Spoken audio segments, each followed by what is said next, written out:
Right now, somewhere in the world, there's a man standing in line at a Western Union. He's about to send 15,000 baht to a woman he spent 3 nights with 6 months ago. He knows somewhere deep down, past the photos she sends, past the I miss you voice notes at 2 a.m., yet he knows something doesn't add up, but he'll send it anyway, because stopping feels worse than not knowing. If that's you, no judgment. I've been in that line. But before you send one more baht, I need you to hear this. By the end of this video, you'll understand exactly how the money trap works in Thailand, the 5 stages, why intelligent men fall for every single one of them, and the one question that'll tell you everything you need to know about where you actually stand. Let's get into it. It never starts big. That's the whole point. First text comes a couple weeks after you get home, something small. Her phone got stolen. Can you send 3,000 baht for a new one? That's like 85 bucks. You've spent more than that on a dinner you don't remember, so you send it. And honestly, it feels good. You're helping. You're that guy, the good one, the one who actually cares.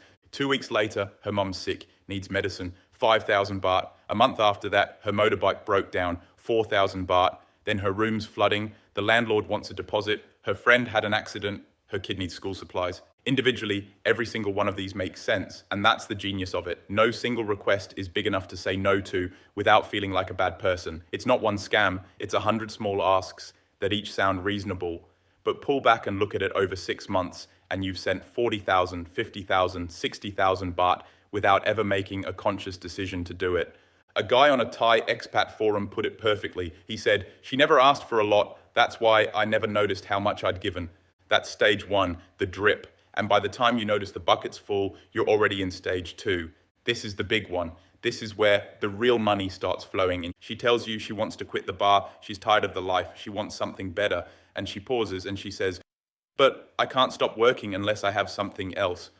And there it is. You do the math, she makes maybe 15,000 baht a month at the bar. That's around $420. If you send her 20,000 a month, she quits. No more bar fines, no more other men. She's yours. That's less than 600 bucks. Man, I have to be honest with you, this one gets me even now, because it doesn't feel like a scam. It feels like rescue. You're not paying for a girlfriend. You're saving someone from a life she didn't choose. You're the hero of this story.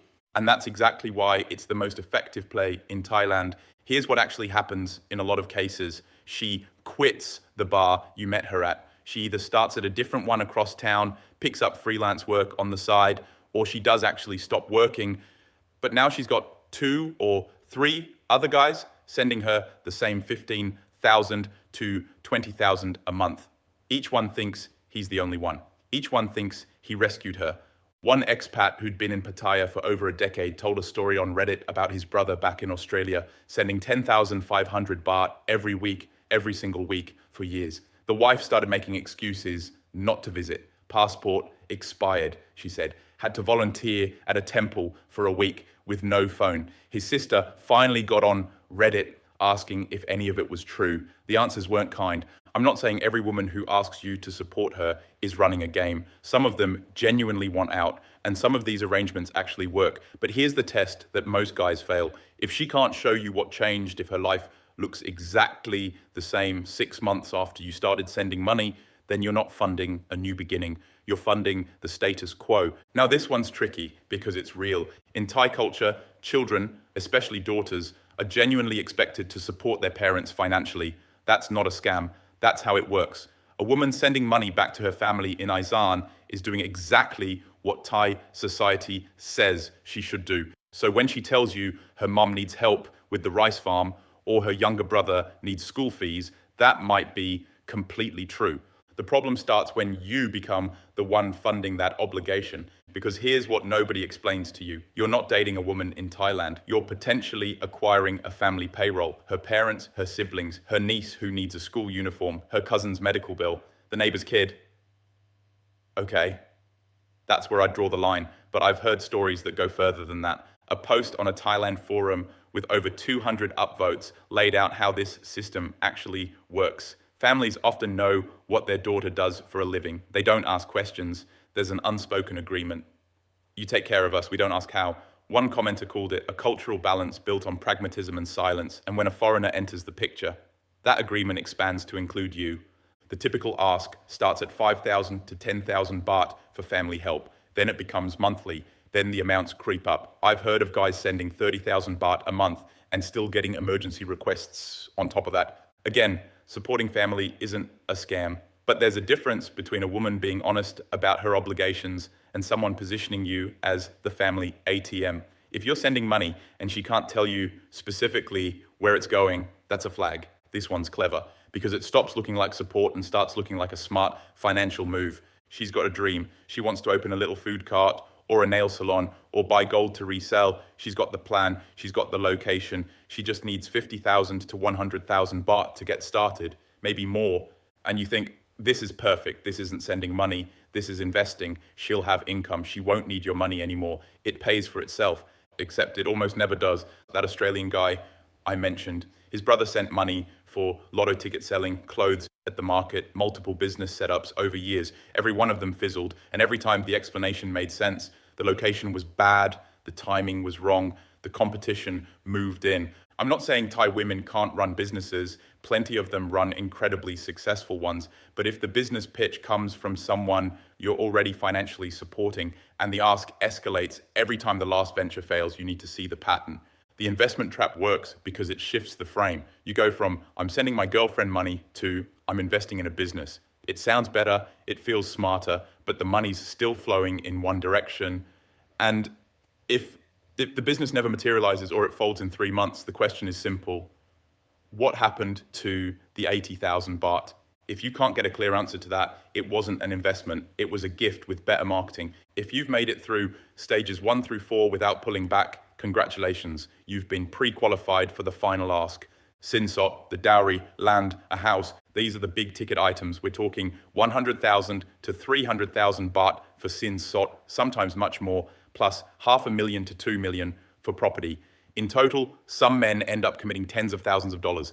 And here's why this works. By this point, you've been sending money for a year, maybe 2, maybe longer. You've built a relationship. You've met her family. You've got photos on your phone and memories that mean something to you.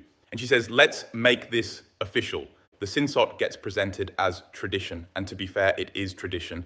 But in legitimate Thai relationships, the dowry amount is negotiated between families and often returned after the ceremony. It's symbolic. When a foreigner is involved and the number keeps climbing and there's no discussion of giving any of it back, that's a different situation entirely. The land and house are even bigger. And here's the part that catches most guys off guard. As a foreigner, you cannot own land in Thailand in your name. So you're buying property that legally belongs to her. If things go south, you have no claim to what you paid for. I've watched men on forums defend this. She'd never do that to me. Brother, I hope you're right, but hope is not a legal document.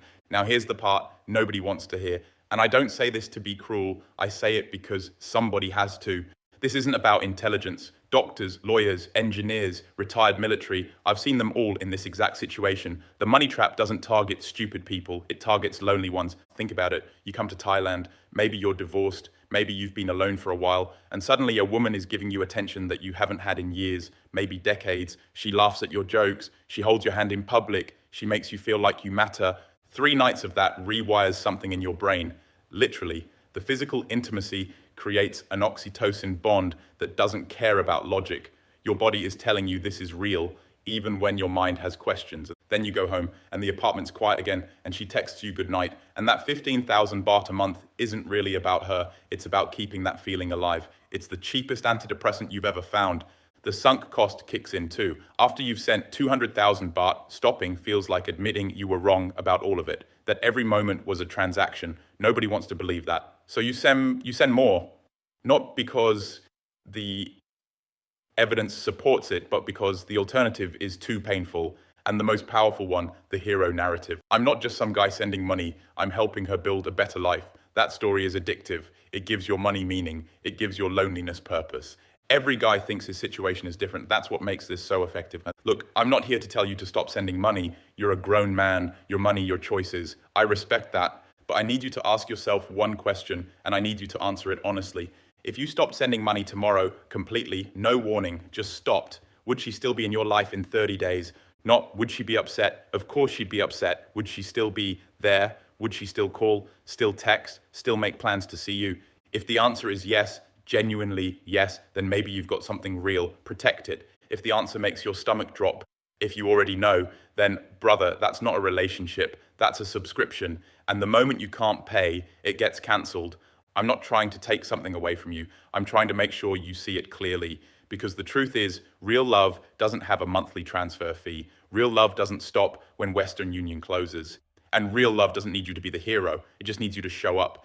I appreciate you staying with me on this one. I know it's not easy to hear, and if any of this hit close to home, I want you to know you're not alone in it. Half my inbox is stories just like this. And the fact that you watched this far tells me you're already thinking more clearly than most. If this helped, drop a comment, not for the algorithm, for the next guy who finds this video at 2 a.m. wondering if he should send that next transfer. Your story might be the one that saves him. Stay sharp out there, brother. I'll see you on the next one. Peace.